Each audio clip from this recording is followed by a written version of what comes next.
طيب, Bismillah ar-Rahman ar-Rahim. If there are any questions, then inshallah ta'ala we'll try to take some now with Allah's help.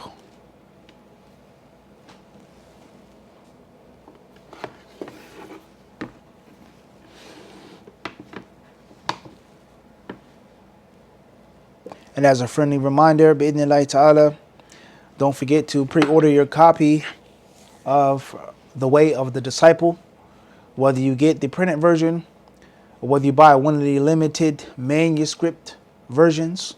Bi'idhnillahi ta'ala, The Way of the Disciple. It is a very special and a very unique book, and not just because I wrote the book, but it's a reality. It's one of the few books. I haven't read all books, so I don't know, nor do we believe in that. Someone saying this is absolutely the best book. This is, if you haven't read all of the books, you don't know. But it is definitely one of the few books, I can say that for sure, about the culture of seeking ilm systematically, written in the English language.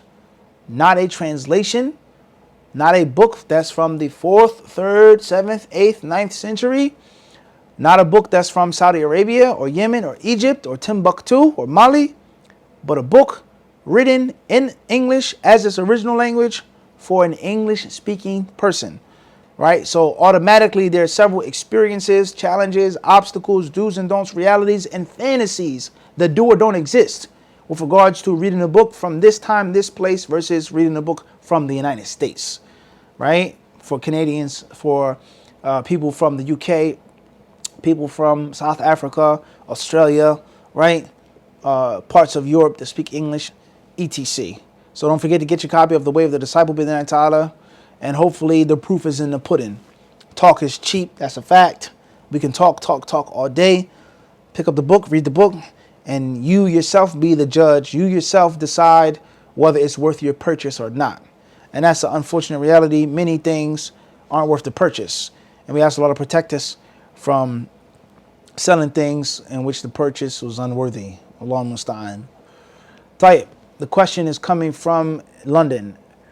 Anwar Ali. Can you please explain what you mean when you say there are hadiths or ayat that are polemic, problematic, contain ishkalat? And is this a way of speaking which was known to the Salaf? It's extremely clear. If you've ever read or studied tafsir, then you understand what that means. If you've studied the books of hadith, if you follow the classes that we've had, then it's clear. There are different ayats, different hadith, which some scholars of the past, the Salaf and others, said there was a problem, meaning in harmonizing between one verse and another verse, one ayah and another ayah. Naam? Wallahu ta'ala, that's extremely clear. We're not going to spend too much time on that. ID from Atlanta, Georgia. Can you sue another Muslim? If it's a necessity, yes. If it's a need, not a necessity, if it's a need, yes. If that's the only way you can get your haqq,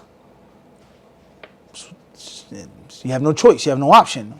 Whether it's in an Islamic court or a secular Taghut court.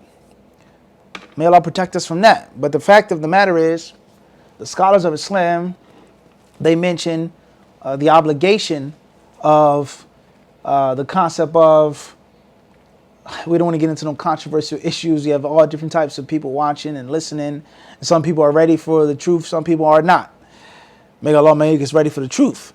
What's important is the necessity of the appointment of certain leaders, whereas the people can't get their haqq except through that leader being there. So having the haqq, getting the haqq, is the person's right. I can't get my right unless I take this. Wallahu alam. Moving forward. DH, Toronto, Canada. Assalamu alaikum, Sheikh. What's the ruling on fasting on Arafah? Wa alaikum salam wa rahmatullahi ta'ala wa barakatuh. I don't understand the question. If you wish to fast, fast. Based off of those narrations. Wallahu alam. Next question.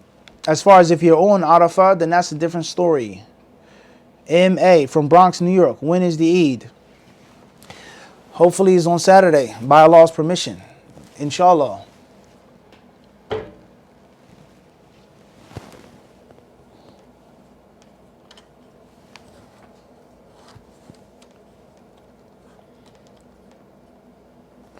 Hopefully that's better lighting.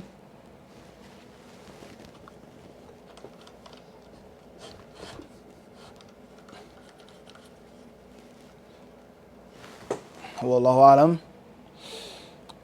All right. The next question is coming from AM from Schenectady, New York.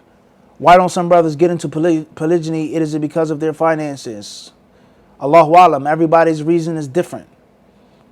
Allah surely knows best. Everybody's different. Everyone has their own reasons, their ups and downs. AA from London, UK. My brother doesn't want to talk to me anymore and wants to cut his ties because I wake him and his wife for Fajr.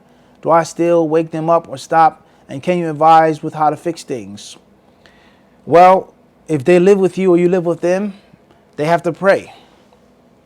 And waking up the sleeping person in general is an obligation from enjoining the good and forbidding the evil.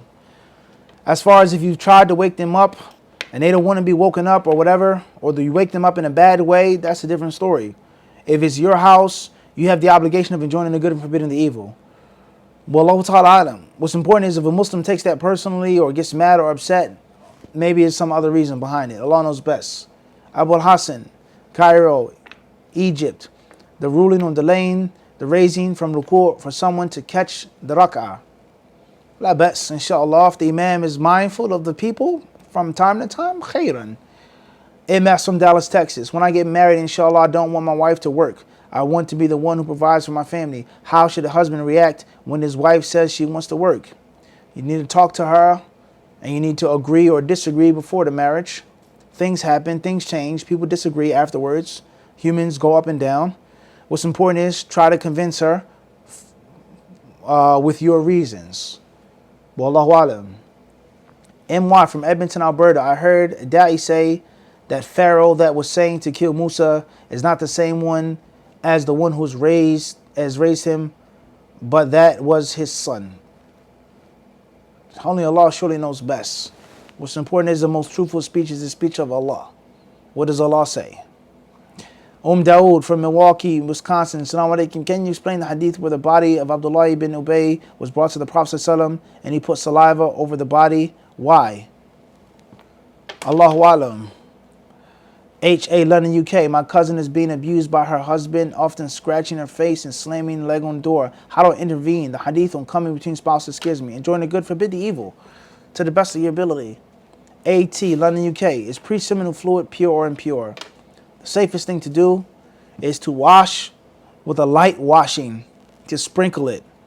And the overwhelming majority of the ulama hold the view that it is najis, if not ijma'. Is there a difference of opinion on medhi being najis or tahir? Are there views? Are there athar regarding that? Is that an argument? We'll leave that on the side for now. And if you do research on the issue, you'll find what you'll find.